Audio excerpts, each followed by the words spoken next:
Bonjour, je suis Ludovic, je suis un petit Belge. Vous savez bien, la Belgique, le pays où l'essence est moins chère, où les cigarettes sont moins chères, où on mange du chocolat, des frites, on boit de la bière.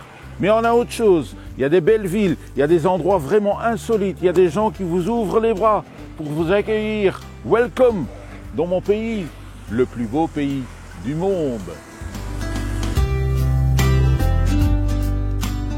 Bienvenue, welcome in the Palingbeek. Le Palingbeek, ça veut dire le ruisseau des anguilles. On se trouve ici à une demi-heure de Lille, à 20 minutes de Bailleul et à 2 minutes de Ypres. On est dans le domaine provincial du Palingbeek où aujourd'hui vous pouvez faire plein de randonnées dans les bois, dans les forêts, mais il y a plein d'histoires belges à raconter ici sur le site du Palingbeek.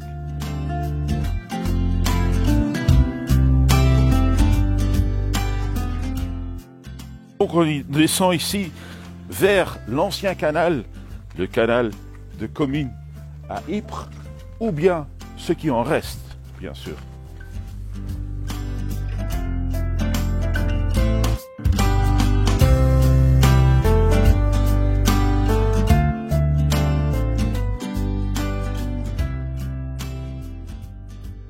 Donc ici on voit le pont qui vient de s'effondrer, d'échouer tout à fait. Il est en train de partir et puis c'était la fin de toute l'histoire.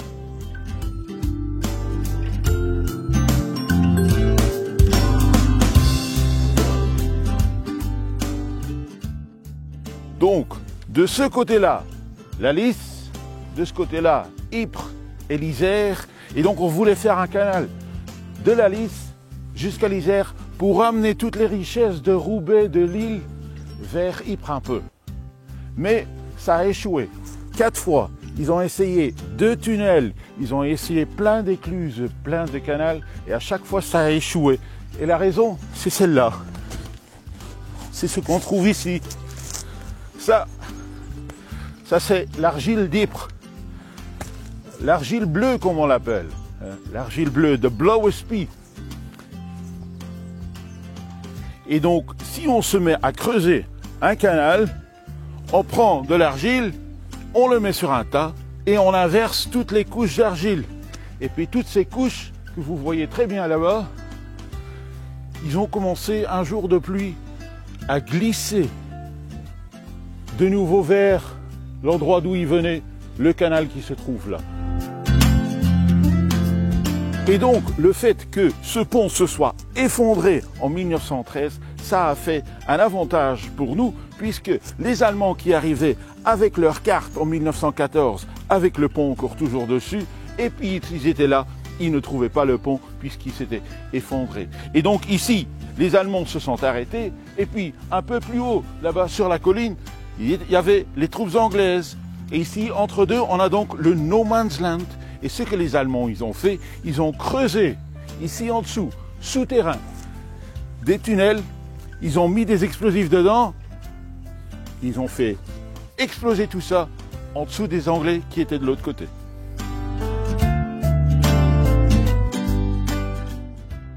Donc on se trouve ici, entre les Allemands et les Anglais, le No Man's Land où il n'y avait rien, et donc c'est ici, dans le No Man's Land, qui est en train de se réaliser tout un projet qui s'appelle Coming World Remember Me. Le monde qui vient, rappelle-toi de moi.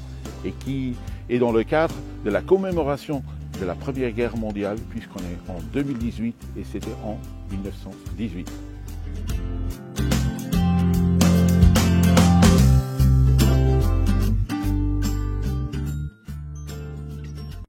Et donc, on se trouve ici, devant le projet Coming World Remember Me, avec Lieselotte, qui est la responsable de la communication du projet. Peux-tu nous expliquer un peu le comment, le quoi, etc. de tout ce projet? Okay. En effet, on est en train de placer 600 000 sculptures comme ça.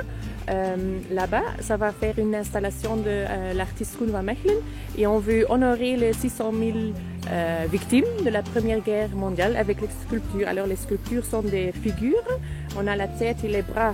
C'est une figure qui est en train de réfléchir, penser, et on a Le spin. Le spin, oui, des personnes. Ça, c'est une symbole de l'espoir.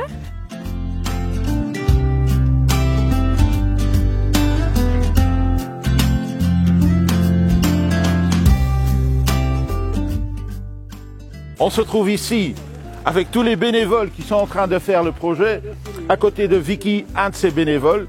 Vous êtes en train de faire quoi là? On remplit les chariots pour ensuite que d'autres bénévoles le déposent de l'autre côté du champ. Pourquoi vous êtes là? Parce que vous aimez bien le projet? Parce que... Oui, pour le projet et aussi se rendre compte de ce que les gens ils ont fait dans le temps aussi, travailler avec les mains.